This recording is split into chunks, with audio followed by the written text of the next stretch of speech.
have to forgive me. I've lost my voice in screaming and lamentation this weekend. And I have lost my mind sometime earlier this year, so I have to read.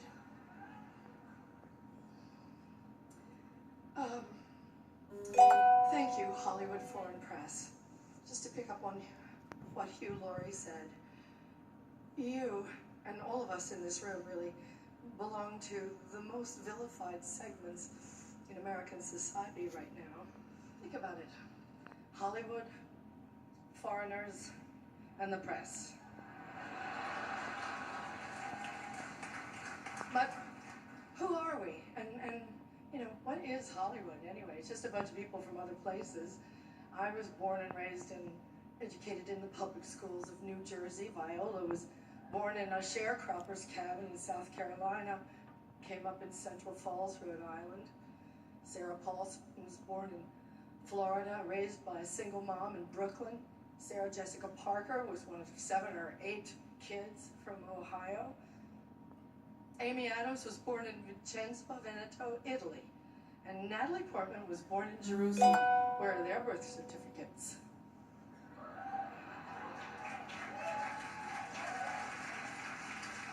And the beautiful Ruth Nega was born in Addis Ababa, Ethiopia, raised in Ireland, I do believe. And she's here nominated for playing a small town girl from Virginia. Ryan Gosling, like all the nicest people, is Canadian. Ryan, how did I get in there? And Dev Patel was born in Kenya, raised in London, is here playing an Indian raised in Tasmania. So Hollywood is crawling with outsiders and foreigners. And if we kick them all out, you'll have nothing to watch but football and mixed martial arts, which are not the arts.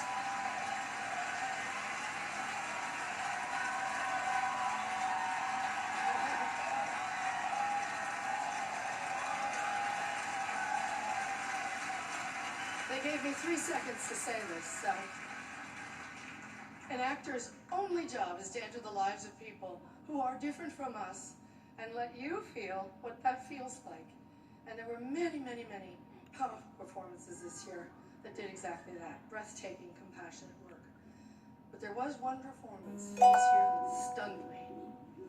It sank its hooks in my heart. Not because it was good. There's nothing good about it. But it was effective and it did its job.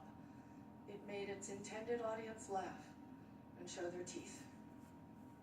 It was that moment when the person asking to sit in the most respected seat in our country imitated a disabled reporter, someone he outranked in privilege, power, and the capacity to fight back. It kind of broke my heart when I saw it, and I still can't get it out of my head because it wasn't in a movie. It was real life.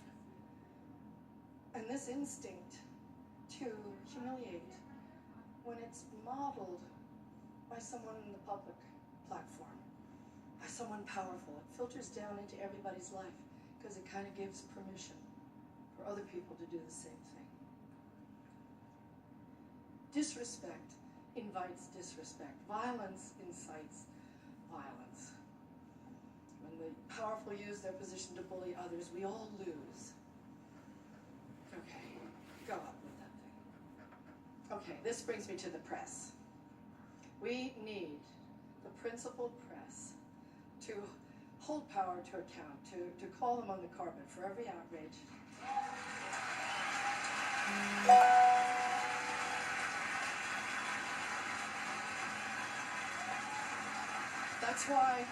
That's why our founders enshrined the press and its freedoms in our Constitution. So I only ask the famously well-heeled Hollywood Foreign Press and all of us in our community to join me in supporting the Committee to Protect Journalists, because we're going to need them going forward, and they'll need us to safeguard the truth.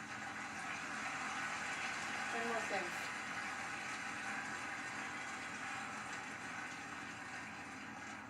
Once, when I was standing out on the set one day, whining about something, you know, we were going to work through supper or the long hours or whatever, Tommy Lee Jones said to me, "Isn't it such a privilege, Meryl, just to be an actor?"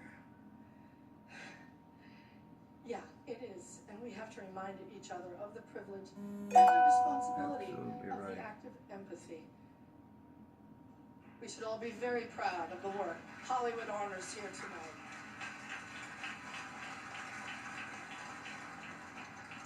As my friend, the dear departed Princess Leia, said to me once, "Take your broken heart, make it into art." Thank you, friend. She is a fearless lady. More Hollywood A-listers